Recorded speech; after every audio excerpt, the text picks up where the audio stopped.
नमस्कार, न्यूज 24 देख रहे हैं आप। मैं हूं आपके साथ डॉक्टर मीना शर्मा।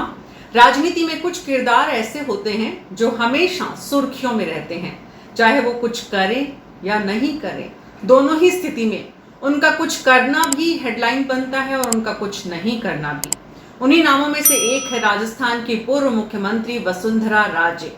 वसुंधरा राजे एक कद्दावर नेता हैं, केंद्र की राजनीति में भी रही, केंद्र में मंत्री भी रही और राजस्थान में 2 बार मुख्यमंत्री की कुर्सी पर भी बहुत शिद्दत के साथ, बहुत बुलंदी के साथ, अपने तेवर और अंदाज के साथ राज किया।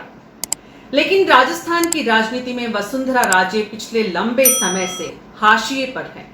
राजस्थान की राजनीति में वसुंधरा राजे को अब वो जगह नहीं है जिसका उनको लगता है कि जिसकी वो हकदार हैं, या उनके समर्थकों को लगता है, या राजनीति के जानकारों को लगता है कि वसुंधरा राजे को, बीजेपी को उस जगह पर, उस मुकाम पर रखना चाहिए, यानी उन्हें और ज्यादा अहमियत देनी चाहिए, उनका राजनीति में और सदुपयोग करना चाहिए।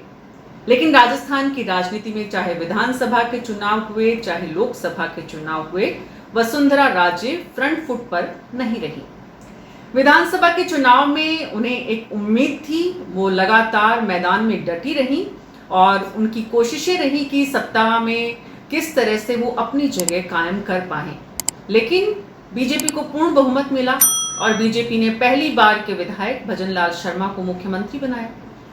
भजनलाल शर्मा के नाम का ऐलान राजनाथ सिंह जी ने वसुंधरा राजे के हाथों ही करवाया था। वसुंधरा राजे से भजनलाल शर्मा कल यानी कि रविवार को मिलने पहुंचे और जैसे ही वसुंधरा राजे और भजनलाल शर्मा की ये मुलाकात हुई, लगातार राजनीतिक गलियारों में एक चर्चा है कि आखिर इस मुलाकात के मायने क्या हैं। कुछ लोगों का कहना है कि सरकार 2 दिन बाद बजट पेश करने जा रही है और इसलिए मुख्यमंत्री ने पूर्व मुख्यमंत्री से बजट से संबंधित चर्चा की होगी। कुछ लोग अनुमान लगा रहे हैं कि 5 विधानसभा की सीट पर उपचुनाव होने हैं और उसको लेकर मुख्यमंत्री ने वसुंधरा राजे से सक्रिय होकर इन 5 विधानसभाओं की सीट पर सहयोग या कैसे काम करना है, किन उम्मीदवारों को मैदान में उतारना है, इसको लेकर चर्चा की होगी। कुछ का कहना है कि ये शिष्टाचार मुलाकात की, क्योंकि मुख्यमंत्री और पूर्व मुख्यमंत्री दोनों बहुत पास 5 कदम की दूरी पर रहते हैं और वसुंधरा राजे का जो अनुभव है मुख्यमंत्री के रूप में, राजनीतिज्ञ के रूप में, पार्टी में एक कद्दावर नेता के रूप में, मुख्यमंत्री को उससे जरूर हमेशा सहयोग लेना चाहिए, मार्गदर्शन लेना चाहिए। इसलिए इसे एक महज शिष्टाचार भेंट समझना चाहिए। इन तमाम चर्चाओं के बीच में कि इस मुलाकात के मायने क्या है, ये शिष्टाचार मुलाकात है, ये राजनीतिक मुलाकात है, ये किसका कद बढ़ाने की कोशिश है, किसका कद घटाने की कोशिश है, राजनीति के जानकार और राजनीतिक गलियारों में ऐसी मुलाकातों के बहुत सारे मायने निकाले जाते हैं। लेकिन अगर हम इस पूरी मुलाकात के बाद के परिदृश्य को देखें, अक्सर आज के राजनेता किसी भी मुलाकात के बाद सोशल मीडिया पर बहुत जोश के साथ पिक्चर्स पोस्ट करते हैं, अपनी तस्वीरें शेयर करते हैं, मुख्यमंत्री प्रधानमंत्री से मिलते हैं, केंद्रीय नेताओं से मिलते हैं, बहुत जमकर उनकी एक के बाद एक तस्वीरें आती हैं। पूर्व मुख्यमंत्री भी ऐसा ही करती हैं अगर उनकी केंद्र में किसी रेलेवेंट व्यक्ति से मुलाकात होती है। लेकिन मुख्यमंत्री भजनलाल शर्मा ने वसुंधरा राजे से इस मुलाकात को पब्लिक नहीं किया इस तरह से, ना ही वसुंधरा राजे ने किया।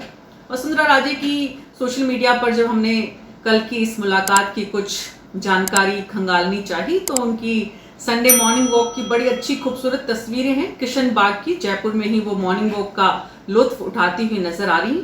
लेकिन भजनलाल शर्मा मुख्यमंत्री के साथ उनकी मुलाकात की कोई तस्वीर उनके सोशल मीडिया पर साझा नहीं की गई है, ना ही कोई जानकारी की इस बैठक में 1 घंटे की मुलाकात हुई दोनों के बीच में, तो 1 घंटे की मुलाकात में क्या कुछ हुआ। दोनों के जो करीबी लोग हैं उनका भी कहना है कि कोई ये प्री डिसाइडेड मीटिंग नहीं थी, पहले से प्रस्तावित नहीं थी, दोनों के बीच में आपस में बातचीत हुई। वसुंधरा जी खुद संडे था, रेस्ट कर रही थी, उनका स्टाफ भी कोई ज्यादा, उनके घर के जो स्टाफ है या उनके जो करीबी लोग हैं, जो OSDs हैं, जो मीडिया देखते हैं, उनमें से कोई भी उस समय उनके घर पे नहीं था। मुख्यमंत्री ने उन्हें फोन किया या उन्होंने फोन किया, इसको लेकर दोनों के बीच में बातचीत हुई और फिर ये तकरीबन 1 घंटे लंबी मुलाकात हुई। इस मुलाकात के मायने कुछ भी हों, आने वाले उपचुनाव पे इसका असर कुछ भी हो, वसुंधरा राजे की प्रासंगिकता, रेलेवेंस कुछ भी बढ़ती हो या कम होती हो, लेकिन अगर एक मुख्यमंत्री अपनी पूर्व मुख्यमंत्री और दिग्गज नेता से मुलाकात करते हैं और 1 घंटे बातचीत करते हैं, तो निश्चित रूप से ये राजनीति के लिए अच्छा है। राजनीति में ऐसी परंपराएं हमेशा से देखी गई हैं। अभी हाल ही में राजस्थान के मुख्यमंत्री, पूर्व मुख्यमंत्री अशोक गहलोत से भी मिले थे उनका स्वास्थ्य जानने के लिए। और अगर भजनलाल शर्मा की ये वसुंधरा राजे से दूसरी मुलाकात है जिसमें वो उनसे कैसे उन्हें राजस्थान की सरकार को आगे बढ़ाना है इसको लेकर मार्गदर्शन लेते हैं, तो इसे एक अच्छी मुलाकात, एक अच्छी तस्वीर, एक अच्छे जेस्चर के रूप में ही देखा जाना चाहिए। उन दोनों के बीच में क्या बातचीत हुई ये सिर्फ वो दोनों जानते हैं, इसलिए बाहर बैठकर जितने भी कयास लगाए जा रहे हैं कि भाई इस पर उपचुनाव पे क्या असर होगा, बजट पे क्या असर होगा, भजनलाल जो वसुंधरा राजे हैं वो क्या वापस थोड़ी ताकतवर होने वाली हैं। विधानसभा में जब वो पहुंची थी इस सत्र के साथ, तो बहुत सारे विधायकों ने उनसे मुलाकात की, तब भी उन्होंने कहा था कि हमें बने रहना है, हम लगातार सत्ता में, ताकत में हैं, तो ताकत में तो है ही वो। तो सवाल ये है कि जिन 5 सीट पर उपचुनाव होने हैं, अगर उन पर एक नजर डालें तो नागौर की खींवसर जो सीट है, वो खींवसर में हनुमान बेनीवाल सत्ता के चुनाव के केंद्र हैं, जिन्होंने एक वक्त था जब वसुंधरा राजे के खिलाफ बिगुल बजाया था। दौसा की सीट है, अगर वहां पर देखें तो किरोड़ी लाल मीणा वहां पर सत्ता का केंद्र है बीजेपी के, लेकिन एक वक्त था जब किरोड़ी लाल मीणा ने भी वसुंधरा राजे के खिलाफ बिगुल बजाया था। टोंक की तरफ जाएं जहां पर हरीश चंद्र मीणा की सीट विधायक से लोकसभा में जाने से जो खाली हुई है, वहां पर भी अगर नजर डालें तो वो सचिन पायलट का गढ़ है। और सचिन पायलट ने जब अशोक गहलोत के खिलाफ पूरी जंग जो मानेसर चैप्टर हुआ, अध्याय हुआ था, उस समय अशोक गहलोत की सरकार भी वसुंधरा राजे ने ही बचाई थी। तो वो तमाम जगह जहां जहां उपचुनाव होने हैं वहां पर वसुंधरा राजे का अगर प्रभाव है और उसे भजनलाल शर्मा इन चुनावों में अपने पक्ष में कर पाते हैं, तो एक राजनीतिज्ञ के रूप में, एक मुख्यमंत्री के रूप में, एक लीडर के रूप में ये निश्चित रूप से भजनलाल शर्मा के लिए अच्छा है। और वसुंधरा राजे से वो इस तरह की और मुलाकातें करते रहें।